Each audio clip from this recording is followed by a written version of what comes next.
Hello साथियों, नमस्कार। आप देख रहे हैं आपका अपना YouTube channel DS Mishra official और आपके अपने चैनल पर इस बहुत ही खास वीडियो सेशन में आपका हार्दिक स्वागत है।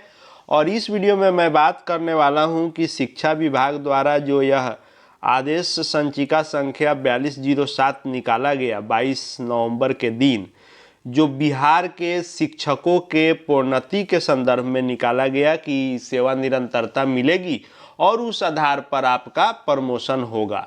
लेकिन जब से यह प्रोन्नति का पत्र जारी हुआ है तब से कई तरह की अटकलें लगाई जा रही है और कोई आपका 1 महीने के अंदर में प्रमोशन करा रहा है तो कोई मार्च में प्रमोशन करा रहा है, कोई कुछ बता रहा है तो कोई कुछ बता रहा है। लेकिन मैं इस वीडियो में बात करूंगा कि आखिर यह प्रमोशन का जो आदेश है यह कितना आसान है या एक टेढ़ी खीर साबित होने वाला है, और यदि यह प्रमोशन होता है तो किनका आसान होगा, जल्दी होगा, किनके प्रमोशन में पेच नहीं है और किनके प्रमोशन में पेच है और उनका प्रमोशन होना इतना आसान नहीं है, उसी पर पूरी बातचीत करूंगा। तो वीडियो खास होगा, अंत तक मेरे साथ बने रहेंगे। और यदि चैनल से अब तक नहीं जुड़े होंगे तो चैनल को सब्सक्राइब करके बेल आइकन को प्रेस कर लेंगे ताकि आगे भी शिक्षा जगत एवं शिक्षकों से संबंधित हर महत्वपूर्ण जानकारी आप तक पहुंचती रहे। तो इस पत्र में जो प्रोन्नति का जिक्र किया गया, इस प्रोन्नति के जिक्र का अर्थ यह नहीं हुआ कि जो यह कहा गया कि 1 से 5 के विशिष्ट शिक्षक या विद्यालय अध्यापक, वर्ग 6 से 8 के विशिष्ट शिक्षक या विद्यालय अध्यापक और जो 9 से 10 के विशिष्ट शिक्षक या विद्यालय अध्यापक हैं वे वर्ग 11 से 12 के विशिष्ट शिक्षक या विद्यालय अध्यापक के पद पर प्रोन्नति का जो जिक्र किया गया, इसका यह आशय नहीं है कि इस पत्र के निकलते ही आपका प्रमोशन हो गया या इसका लाभ आपको मिल गया। यह जिक्र सिर्फ और सिर्फ इसलिए किया गया है कि यह जो प्रोन्नति होनी है और इस प्रोन्नति के लिए जो मिनिमम सेवा अवधि की आवश्यकता होगी, उस सेवा अवधि में जो पहले दिक्कत आ रही थी कि विशिष्ट शिक्षक के रूप में उतनी सेवा अवधि या नियोजित शिक्षक से भी आए हैं तो विद्यालय अध्यापक के रूप में उतनी सेवा अवधि, उसमें रियायत मिला आपको इस सेवा निरंतरता से कि आप प्रशिक्षित शिक्षक के रूप में, नियोजित शिक्षक के रूप में जितने दिन कार्य किए, यानी नियोजित में भी आप ट्रेन टीचर के रूप में जितने दिन सर्विस दिए, उसका लाभ आपको मिलेगा और उसकी काउंट जो होगी, सेवा अवधि की काउंट इसमें की जाएगी। लेकिन यह सेवा अवधि जो काउंट की जाएगी तो क्या इस सेवा अवधि के काउंट हो जाने भर से आपको प्रमोशन इतनी जल्दी मिल जाने वाली है? तो बिल्कुल नहीं। यह अभी भी एक टेढ़ी खीर है और यह राह इतना आसान नहीं है। हाँ, कुछ लोगों के लिए राह आसान है, आइए उस पर बात करते हैं। तो जैसे यह जो आप देख रहे हैं यह है विशिष्ट शिक्षक नियमावली, और विशिष्ट शिक्षक नियमावली में जो प्रमोशन का जिक्र किया गया या विद्यालय अध्यापक में भी जो नियोजित शिक्षक से आए हैं उसमें है कि 1 से 5 वाले का 8 वर्ष से 6 से 8 में, 6 से 8 वाले का 6 से 8 में ही वरीय विशिष्ट शिक्षक 8 वर्ष में, 9 से 10 वाले का 11 से 12 में 8 वर्ष में, और 11 से 12 वाले का 11 से 12 वाले में ही वरीय विशिष्ट शिक्षक 8 वर्ष में। अब सेवा निरंतरता का फायदा आपको ये हुआ कि अगर आप प्रशिक्षित शिक्षक के रूप में 1 वर्ष विशिष्ट शिक्षक में बिता लिए और 7 वर्ष आपका नियोजित में भी अगर ट्रेन टीचर के रूप में आप काम किए तो दोनों मिलाकर इस 8 वर्ष की न्यूनतम अवधि को आपने पूर्ण कर लिया तो आप प्रमोशन के हकदार हो गए। लेकिन अब टेढ़ी खीर है क्या, आइए इसको समझते हैं। इस लाइन में जब आप यह अभियुक्ति में जाएंगे तो यहां लिखा हुआ है कि 1 से 5 के शिक्षक 8 वर्ष में 6 से 8 के शिक्षक बनेंगे, लेकिन किस कंडीशन में? तो शर्त यह है कि उपलब्ध रिक्तियों के अनुसार।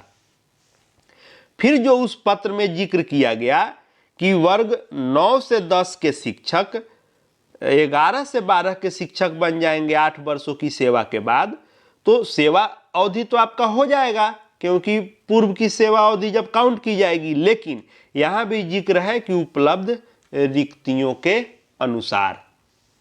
अब ये मामला क्या है, तो पहले के नियमावली में ये लिखा गया था, नियोजित वाली नियमावली में, कि जो भी नई बहाली होगी, सीधी नियुक्ति होगी, उसमें 50% सीधी नियुक्ति होगी और 50% आरक्षण रहेगा किनके लिए, तो जो प्रमोशन पाने के हकदार होंगे। लेकिन जो हाल ही में बहाली हुई, चाहे बीपीएससी टीआरई 1 हो, टीआरई 2 हो या टीआरई 3 हो, इसमें इन रिक्तियों को आरक्षित नहीं रखा गया प्रमोशन से भरने के लिए। अब हालांकि इस प्रमोशन के लिए अलग से एसओपी जारी होगा, मार्गदर्शिका आएगी, लेकिन कोई प्रमोशन होगा तो नियमावली के आलोक में ही होगा।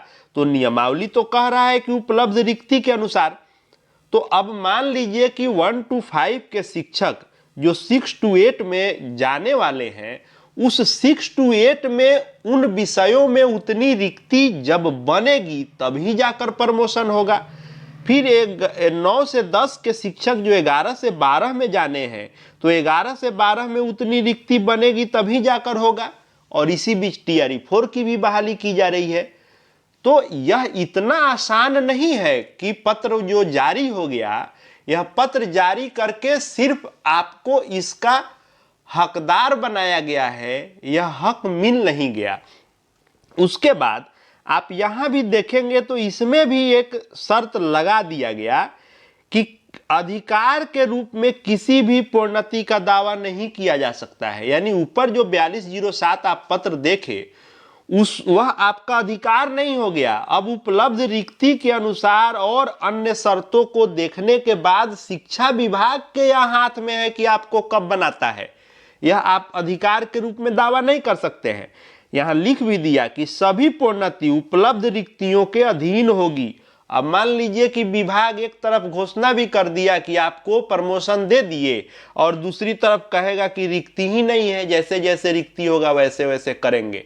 तो ऐसे में तो बहुत सारे शिक्षक साथी रिटायर कर जाएंगे, लेकिन रिक्ति बनेगी ही नहीं। उसके बाद विभागीय नीतियों को ध्यान में रखते हुए की जाएगी। इसके अलावा सभी प्रोन्नति विभाग की प्रचलित नीति के अनुसार की जाएगी और अपेक्षित योग्यता सहित पात्रता के अधीन होगी। अब इसमें भी अपेक्षित योग्यता खोजी जाएगी, यानी जो लोग 6 to 8 में जाने वाले हैं, ग्रेजुएशन है कि नहीं, क्या विषय है 6 to 8 का, उनके पास दक्षता, पात्रता, कई तरह की चीजें अभी मार्गदर्शिका में लाई जाएंगी, जिससे चीजें और स्पष्ट होंगी। लेकिन यह सब पेच अभी दिख रहा है। वैसे ही 9 से 10 के जो शिक्षक होंगे वह 11 से 12 में जाने वाले हैं, तो उनके लिए भी रहेगा कि उनका पोस्ट ग्रेजुएशन का क्या है, कैसे रिक्ति बन रही है, वह स्टेट का क्या अति है मामला है। इन सब चीजों के अधीन इसको रख दिया गया। यानी आपको इस पत्र से प्रोन्नति का बता तो दिया गया कि आप प्रोन्नति पाएंगे, लेकिन अब यहां कह दिया गया कि यह प्रोन्नति अधिकार नहीं होगा, उपलब्ध रिक्ति के अधीन होगा, विभागीय नीतियों को ध्यान में रखा जाएगा, सभी प्रोन्नति प्रचलित नीति के अनुसार होगी, अपेक्षित योग्यता चाहिए, पात्रता चाहिए। यानी कहीं ना कहीं एक तरफ ये आप कह सकते हैं कि पत्र में मिल गया, आपको कब मिलेगा यह अभी भविष्य के गर्त में है। अब बात कर लेता हूं कि किनके लिए थोड़ा आसान है।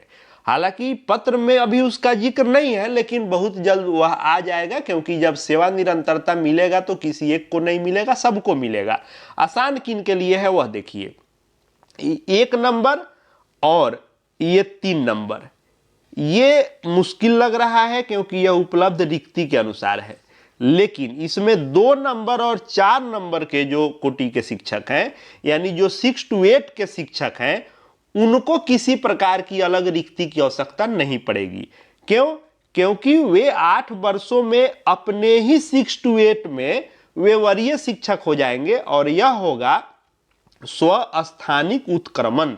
यानी दोनों में अंतर देखिए, यह है कि उपलब्ध रिक्ति के अनुसार होगा, और यह है स्वस्थानिक उत्क्रमण, यानी जिस पद पर जहां है वहीं पर आपका उत्क्रमण हो गया, यानी आपको आर्थिक लाभ दे करके वरीय बना दिया गया। आपको किसी प्रकार की रिक्ति या अलग जगह जाने की आवश्यकता नहीं है। वैसे ही जो 11 से 12 के शिक्षक हैं उनके लिए भी यह आसान होगा कि उनको उससे ऊपर कहीं जाना नहीं है, तो उनका 8 वर्ष यदि हो गया तो वह 11 से 12 में ही वरीय बनना है और उनका भी स्वास्थानिक उत्क्रमण होना है। यानी जो 1 से 5 के शिक्षक 6 से 8 में 8 वर्ष पर जाने वाले हैं उनमें पेच है, रिक्ति इत्यादि का मामला फंसेगा। वैसे ही 9 से 10 के शिक्षक 11 से 12 में जाएंगे, 8 वर्ष हो जाएगा, लेकिन यहां भी रिक्ति वाला पेच फंसेगा। लेकिन जो 6 से 8 के हैं वे 6 से 8 में ही 8 वर्ष में बनेंगे, अपने ही स्थान पर उत्क्रमित होंगे, तो उनको थोड़ा आसान जरूर है, जैसे ही आदेश आएगा उनको किया जा सकता है। वैसे ही 11 से 12 के लिए भी स्वास्थानिक उत्क्रमण है। अब इनके लिए चूंकि पत्र में जिक्र नहीं है, लेकिन जब आपको ये सेवा निरंतरता मिल रहा है, अवधि काउंट की जाएगी, ये कार्य अवधि की गणना, तो ऐसा नहीं है कि 1 to 5 को मिलेगा, 6 to 8 को मिलेगा और 1 to 5 को मिलेगा और 6 to 8 वाले को नहीं मिलेगा, या 9 से 10 को मिलेगा, 11 से 12 को नहीं मिलेगा। ऐसा संभव नहीं है, सबको मिलेगा। SOP जारी होगा तो वह आएगा। लेकिन फिर एक बार दोहरा रहा हूं कि यह जो मिला है, यह जो जितना हम लोग ये समझ रहे हैं कि यह तुरंत सारा लाभ मिल जाना है, अभी कई तरह की इसमें अड़चने पेच हैं और यह लंबी अवधि तक प्राप्त होने वाले फायदे हैं। विभाग अभी पत्र के जाल में उलझा रहा है, अभी भी जरूरत होगी इसके लिए विभागीय स्तर पर संघर्ष करना, ऐसा कुछ व्यवस्था बनवाना ताकि बिना रिक्ति इत्यादि के झंझट के यह प्रमोशन का लाभ मिल सके। कम से कम अपने स्थान पर ही बिना रिक्ति के प्रमोशन हो और वेतन इत्यादि का आर्थिक लाभ मिले। ये सब आगे स्पष्ट चीजें होंगी, जैसे जो चीजें आपके लिए आएंगी सब आपके लिए लेकर के आऊंगा। चैनल से जुड़ जाएंगे, चैनल को सब्सक्राइब करके बेल आइकन को प्रेस कर लेंगे। साथ ही हमारे Telegram channel DS Mishra official से जुड़ जाएंगे, वहां भी हर अपडेट आपको मिलते रहेंगे। इस वीडियो को देखने के लिए आपका बहुत बहुत धन्यवाद।